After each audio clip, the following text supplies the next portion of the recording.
Hai teman-teman, selamat datang di channel saya, di channel Jebul Tutorial. Kali ini saya akan membagikan bagaimana sih cara mengetahui WhatsApp yang tersadap. Contohnya seperti ini. Yuk, mari kita langsung simak saja videonya.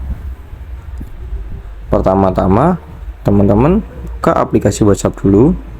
Logonya yang ini teman-teman ya. Buka aplikasinya. Setelah dibuka, teman-teman bisa klik yang tombol 3 ini, tombol pojok kanan atas titik 3, klik, lalu teman-teman pilih yang perangkat tertaut. Nah, di sini teman-teman bisa mengetahui ya siapa yang aktif selain di handphone kita.